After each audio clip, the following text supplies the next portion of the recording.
একটা mini Switzerland feel দিতেছে এখানে। বিসমিল্লাহির রহমানির রহিম। Hello guys, welcome back to my another blog. আজকে একটু বটিয়াঘাটার দিকে ঘুরতে যাব, তো দেখি সুইজারল্যান্ডের একটা ফিল দেওয়া যায় কিনা আপনাদের। চিপ সুইজারল্যান্ড, হ্যাঁ, দেখা যাক কি হয়। রোদ বৃষ্টি সব একসাথে শুরু হয়েছে, মাঝখানে একবার দাঁড়ালাম, এখন একটু অবস্থা ভালো, কিন্তু মনে হচ্ছে না বৃষ্টি আমারে ছাড়বে, আরো কিছুক্ষণ প্যারা দিবে আমারে। আবার শুরু হয়েছে, মেঘ কই আকাশে।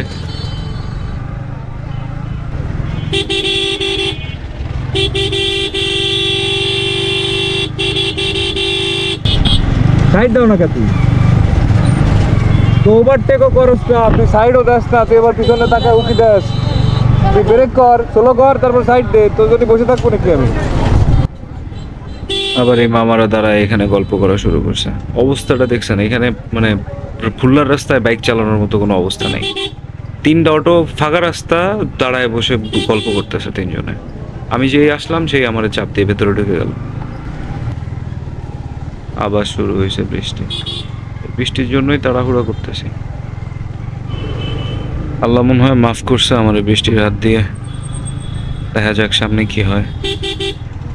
এই রোডটা একটু চিপা, অটো বেশি এই রোডে।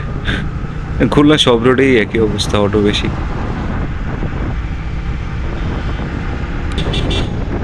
এই রাস্তার সাইডের মাঠগুলা সুইজারল্যান্ড ফিল দেয়। আমি অবশ্য কোনোদিন যাই নাই, বাট ফেসবুক ইনস্টায় যা দেখছি আর কি, ওইভাবে বলতেছি মজা করে। এই রেল লাইনটা মোংলা পোর্টে সারা দেশের সাথে কানেক্ট করছে। আমার বটিয়াঘাটা যাইতে এই দুইটা রাস্তা, এই রোডটা ব্রিজে ওঠার আগের এই রোডটা, আর হচ্ছে আপনার সামনে আরেকটা রোড আছে, লং, সবুজ ঘেরা, খুব সুন্দর। এই দুইটা রোড আমার খুব পছন্দের। বটিয়াঘাটার এই নদীটা খুব অল্প দিনেই শুকায় গেল। আমার মনে হয় লাস্ট 4-5 বছর আগেও আমি দেখছি পুরা একটা নদী, বাট অল্প কিছু দিনের চোখের সামনে এই নদীটা শুকায় গেল। ছোট্ট একটা খাল হয়ে গেছে। এই নদীটা শুকায় যাওয়ার পরে এই ব্রিজের উপরে মানুষের আড্ডা কমে গেছে। দুইটা রাস্তা বলছিলাম না, তার ভেতরে এই একটা রাস্তা।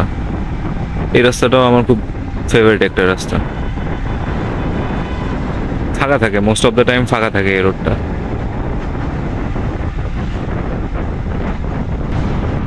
ওই মাঠের শেষ প্রান্তে কিছু পাহাড় টাহাড় থাকলে ব্যাপারটা আরেকটু জমতো। এটা একটা মিনি সুইজারল্যান্ড ফিল দিতেছে এখানে।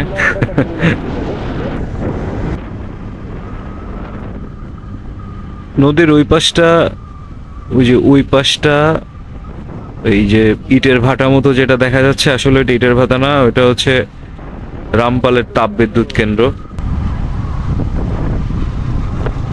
প্লেসটা কিন্তু সুন্দর, এটা প্রচন্ড সুন্দর একটা প্লেস। সবাই এসে বাইক থামায়, এখানে বসে বাতাস খাইতেছে আর নদী দেখতেছে। আর এই পাশটায় সূর্য অস্ত যাচ্ছে। বাহ, বৃষ্টিতে ভেজা কিন্তু সার্থক হয়েছে আমার। আর বেশি দূর যাব না, এই পাশেই একটা রেস্টুরেন্ট আছে, এই সামনেই। ওই রেস্টুরেন্টটা একটু বসবো, বসে আড্ডা দিব, দেওয়ার পর ব্যাক করবো। বাই বাই গাইস, আল্লাহ হাফেজ, ভালো থাকবেন, সুস্থ থাকবেন, আর আমার ভিডিও বেশি বেশি করে দেখবেন। বাই।